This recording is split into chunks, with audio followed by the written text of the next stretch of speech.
Thanks for Nike. Hook up Scott Fat, cut the fuck up. Hashtag cut the fuck up. Or ditch Durianrider. Hashtag ditch Durianrider. A lot of hate comments, aren't there, for the vegan groups. This is good. People say, what's the lesson to learn from this, Durianrider? Well, there's people out there who used to say, I'm a fat shamer. And then after a while they worked out, hang on, this dude, 99% of his audience is people who want to lose weight. So how can you be a fat shamer if your people are coming to you for weight loss advice? Okay, it's a bit like someone calling someone a racist, but then people of all different races and creeds are coming to that person for advice. You can't. You look like a fucking hater. So less people are calling me a fat shamer, and then they're going to the domestic violence one. Domestic violence person. That I'm a domestic violence enabler or domestic violence shamer or whatever. So this is good. This will be motivation for me over the next year or two to really bang out these sort of videos to let people know clearly where I stand.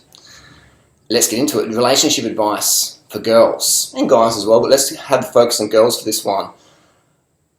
My biggest tip, girls, I'm 38 and I've been around the block, been around the sun a few times, and my tip, and I've been hanging in the scene for that, I've been in the drug scene, in the gym scene, in the cycling scene, in the vegan scene, the health scene, a lot of different scenes, so you get to see a lot of different people. Basically, I could meet someone pretty quickly and be a pretty good character assessor of that person. I could make some judgments. People say, I don't judge people. It's like you do. If you don't fucking judge people, you're lying, or you're a fucking idiot. Everyone judges someone. People don't understand what the word judgment means. Judgment is to form an opinion in the moment. Judgment, to make a judgment, make a decision, form an opinion. Look up in the dictionary. Let's look up right now in the dictionary, just so we're clear on that one. Everybody judges. So the older you get, not the older you get, the more life experience you get, because I know plenty of older people that still make poor judgment. The judgment means the ability to make considered decisions or to come to a sensible conclusion. So don't judge people is saying don't have an opinion or a conclusion on someone. So it's like me coming to your door naked with a fucking shotgun and a keg of beer and go, hey, can I sleep on your lounge? You're going to go, okay, you're going to judge me. Of course you are. It's just human fucking nature. Every animal judges. A spider judges, is that fly too big for my web? It is, just let it go. A dog judges, is this ass worth sniffing? Judgment, everyone does it. Don't pretend you don't. First tip for girls would be to make better judgments than guys. There's a domestic violence picture, let's bring it up here. It says, why doesn't she leave? Crossed it out. And then it's like, why doesn't he stop? This is where girls got to make the better call here and work out which guys are violent types. It can be very hard because a lot of guys are very manipulative and they bullshit and they lie, and it's really hard to get to know someone until you live with them or been through some adverse times with them. And people change. You might be with a really nice guy and for years and it's all good, and then one day you have kids and then there's this financial pressure and there's all these stresses, or maybe he starts doing drinking again or drugs again or gets on steroids or whatever. You don't even know half the time. Most girls don't even know the guys are on steroids. There's so much social stigma about it, and it's illegal in most countries, so they often don't say nothing. So you don't really know what's going on, and you might have kids with someone, and then you're locked in, or you might be financially dependent on that guy. That's why I tell girls, become financially independent, so you can leave any fucking time. You can still do that any time. You can be dead. I was dead broke, living on the street, homeless when I was 17, and had no money. You can get on welfare in most countries. If you're watching YouTube, your country has welfare access pretty much. Or you live in a country where you have enough affluence to be able to sit at home and go and watch some internet. Or on the way to work or whatever. So you can do it. Don't let anyone fucking tell you you can't. Durianriders, bottom line thing with domestic, where I stand on domestic violence, if it's not clear or fucking ready, if someone hits you once, if someone punches you in the face, I'm knocking myself off the chair, if someone punches you in the face, you should ask the question, why the fuck did they just hit me? If they do that again, the next question is, why the fuck did I let that person hit me again? If you get punched the second time, you have to have a responsibility like, why the fuck am I still here? You can't just go, oh my god, I got punched in the face again. Oh my god, that person's such a bad person. We already know that. What are you going to do about it? The question is not what's happened to you, it's what the fuck you're going to do about it. That's what matters. Life fucking happens. What are you going to do when shit happens? You're going to sit down and go, it's the best guy I can get, or I don't want to leave because on the Facebook group they see him might come and kill me and chase me or kill my dog or whatever. You're going to be victim enabled or victim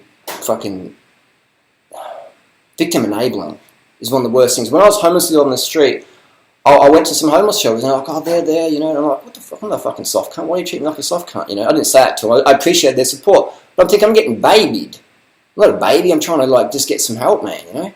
And I saw the other guys who live in the homeless shelter, and they're just like, yeah, kicking their feet up, this is good, free food, free place. And they just turn on the victim mindset to get more money or welfare or whatever, attention, love. You don't get love when you're being a victim. You get obligation. People feel obligated to help you. Like, I don't really want to get involved. Or people help you because it makes their lives feel a bit better. Oh, my life's not as shit as theirs, so, you know. It's a choice in the moment. If someone hits you, the second question should be, well, the second time someone hits you, man, it should be, why am I still here? Why are you still there? People say, oh, it's more than that, it's whatever. Too many people on the planet have this victim consciousness of like, oh, but they just analyse shit to paralysis. I like to just get shit done, have certainty. I can deal with uncertainty, but my certainty is based on the quality of your life. I heard Tony Robbins say this 10, 15 years ago. He said the quality of your life is in direct proportion to how much uncertainty you can have. If you get punched in the face and I'm out of here, you get your fucking kids or you get your bags, you get your credit cards and you're out. You're walking down the street and go, what the fuck am I going to do? You have uncertainty. Too many people fear uncertainty. They'd rather go back to the certainty of getting fucking punched in the head every now and then. Because that certainty, when you can deal with uncertainty, when you can deal with change, most people fear change more than death. When you can face change, then you'll never ever be the victim of domestic violence ever again. Ever again. Because you got to read people better and you'll have that confidence when people go, predators can sniff out people, who they can fucking prey on and who not. 100% they can sniff it out. 100%. So if you have that consciousness, you attract that. I'm never ever fucking saying for all the fucks out there who say, oh, but you justify it. Like, no. Punching someone in the face is fucking wrong. I'm not going to screen the camera again, but I said in that other video. It's never appropriate to punch your girlfriend or boyfriend in the face. It's never appropriate to do that. Unless they're pulling a gun on you or something. Self-defense, of course. But you know what I'm saying? Domestic violence situation. So any cunt out there who says, I support domestic violence, fuck you. Come and tell that to my face. And we'll have a discussion on that one. Otherwise, if someone gets hit, the question is, well, why the fuck am I still doing here? Why do they do that? Why am I still doing here? And most girls, unfortunately, don't have enough self-love, self-worth to get out of there. Or they don't have the fucking carbs to get out of there. Most people are just so tired, they're just getting hit. You see it in the UFC. Guys are fucking professional fighters. They cut too much weight. They don't have enough glycogen. And they're just getting fucking pummeled. They can't even defend themselves anymore. They don't have enough glycogen. They're gassed out. So a lot of girls on these low-carb diets or whatever, or weight loss pills and shit, they get smashed and they don't have enough energy literally to leave. They're like the gazelle that's gassed out and the fucking cheetah's just got it. So there's physiological things no one ever fucking talks about. Because if you go to university and study this shit, you have to fucking read between, like, on the lines, write all this shit. You can't go out of that because you get deregistered or banned or the professor says fuck off, whatever. I have the freedom via YouTube, via my social media platform to say exactly what the fuck I want to say. I'll tell you what you need to hear versus what you want to hear. If you want victim enabling, you've obviously already left this video a long time ago. Relationship tip for girls. It's already gone 8 minutes, so I was trying to do a quick video. 1, learn how to judge better. Guys are manipulative as fuck. Learn that. You'll learn that more and more. If you're 19 or 18 or 15 or 25 or 30 or whatever, the more guys you have in your life, often women are told not to do that because, oh, you're a slut now. If a guy has a lot of chicks, he's a fucking stud. He's a ladies' man. If a girl has a lot of guys in her life, she's a slut. She's a skank. She's a whore. She's a fucking bike. She's a village bike. Everyone's had a ride. I find that really offensive. Who gives a fuck if it's offensive? It's the truth. It's hypocrisy. Why can women not do something but men can do it? Why is a man who fucks 100 guys or has been with 100 girlfriends is a champion stud ladies man? When a girl does that, she's a slut. That's just fucking fucked up. But I tell people is to have experience and learn from other people's experience as well. You can just observe. You can observe your mother, your grandma, your sister. You can observe relationships. So maybe you are single or whatever, and we don't want to get into anything. You can just observe from the thing. Just look around. Go, oh, yeah, check it out. You can stalk people on Facebook, Instagram. Watch these guys on Instagram. What they follow and stuff like that. What are they into? Learn who they are. They've got a YouTube channel. What do they stand for? Talk to ex-girlfriends or whatever. Learn about them. Don't be afraid to ask questions. If someone's hiding stuff and you're at that level of relationship where you want to take it further, if they're hiding stuff, they're either they're lying about something they want to keep hiding, or they're just maybe ashamed of something. If they can't communicate with you now, it's not really going to get better later on, potentially. Maybe it can, maybe it can't. But it comes down to personal choice, how much energy and time you invest in a relationship. But just be careful, girls. There's a lot of guys out there who want to hustle it.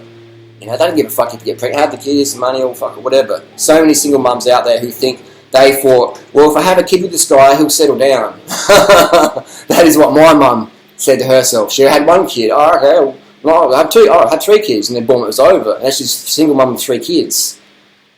Don't think, girls, if you have a kid with a guy that he's going to commit more. Often it puts 90% of the time or more, whatever.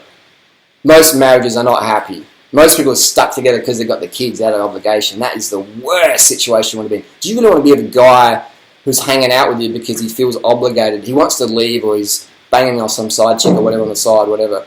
But he's sort of sticking around because he's scared of what his mum might say if he leaves or whatever. Like, you don't want a fucking broken man. You want to be with a guy who wants to fucking be there. Alright? You want a guy who's on the same page as you. And the more confident and the more independent you can get, the more you're going to attract quality guys in your life versus predators and players and all that shit.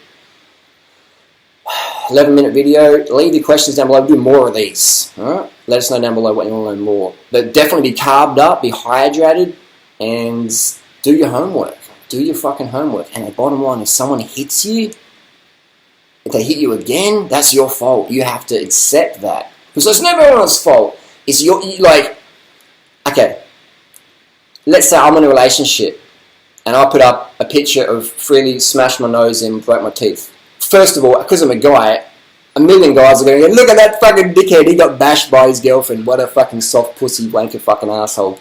For sucking banana boy, you got bashed, ha ha ha. Every guy's just going to be pissing themselves laughing. You got bashed by a girl. So guys get domestic violence as well, but they can't really share it because they just get slammed by the other males. Let's just say I did put up a picture, broken teeth, nose, etc. People are like, oh my god, you know, whatever. What if I did that 2 months later? Oh my god, freely broke my nose again. And what if someone said, dude, like, why didn't you fucking leave the first time? And I'm like, oh my god, like, yeah, this is my fault? It is my fault because I let it happen again. It doesn't justify the attack, but my behaviour of letting it happen again, how the fuck does that work? I've let that happen again. It's my fault. 100% my fault? No, I said 100% on that girl's thing. I was just trying to get a rise, getting people discussions. It's largely our fault, my fault, their fault, your fault. If someone hits you again, you're bringing that, like, you let it happen. You should have left there. You can't stay in abusive relationships. If you want to, that's your choice. But don't cry for sympathy. I mean, you'll get it. But at the end of the day, we have to take responsibility for our actions. We have to make our life choices. And we have to own that.